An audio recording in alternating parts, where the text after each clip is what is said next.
My name's Crutti. I'm an instructor of music industry studies at Loyola University in New Orleans, and I'm here today to tell you about the difference between vacuum tubes and solid-state amplification in audio equipment.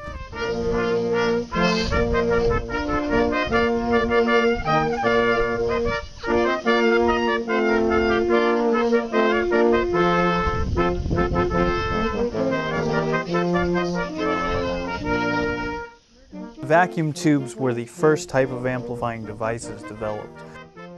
In the early 1900s, amplifying devices were non-existent, and vacuum tubes were the first electronic means for enhancing a signal's voltage or current levels.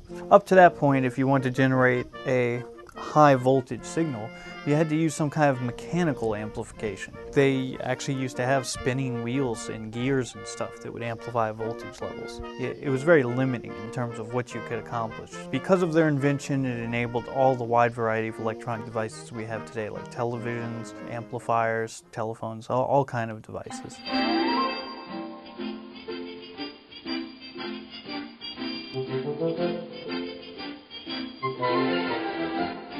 Much has been said about the vacuum tube sound. Tubes are very popular today in music still because people feel they have a characteristic sound. Tubes do not differ from solid-state devices in many ways. Transistors have very similar characteristics to tubes, and in fact, there are many transistors which model tube behavior. Tubes do exhibit some characteristics that are notable, especially when you saturate a tube.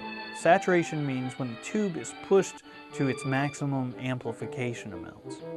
When you saturate a tube, tubes tend to exhibit a enhanced amount of even order harmonics. Even order harmonics are similar to musical octaves in that they are musically pleasing and combine well with the original sound. Now, solid-state devices are kind of equal opportunity employers in that they will produce even and odd order harmonics in equal amounts. Solid-state devices can also be designed and operated in ways to produce more even order harmonics.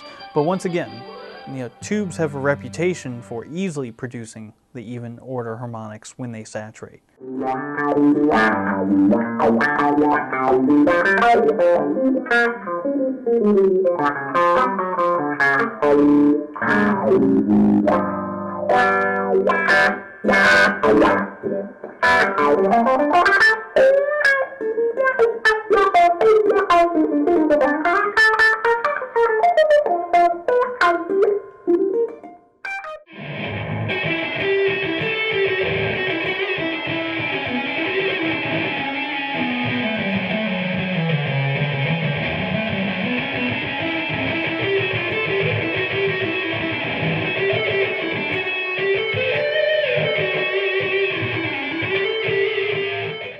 It all depends on, I think, what you're looking for. I don't think there's like a right or wrong choice with what amp style you choose. I guess it all depends on what you're looking for, and also, what price range you're talking to. Definitely, if you are, purchasing a digital amp, the prices will be, much lower than they will for a tube amp, naturally.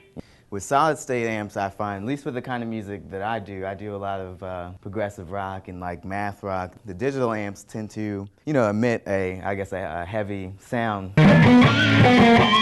for that purpose.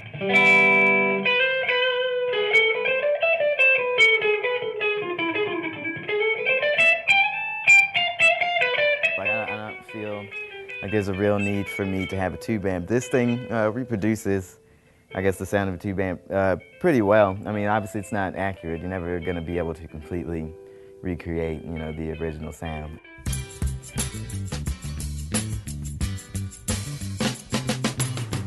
Today we see many amplifiers that are hybrids that will use, say, a tube preamp section, but a solid-state power amp section.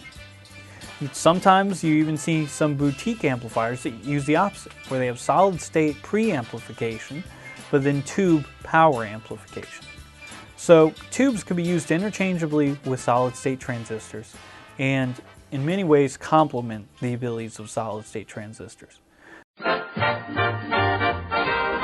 Follow your heart, find the amp that's got the sound you want, and that's what you should buy and enjoy. Bye.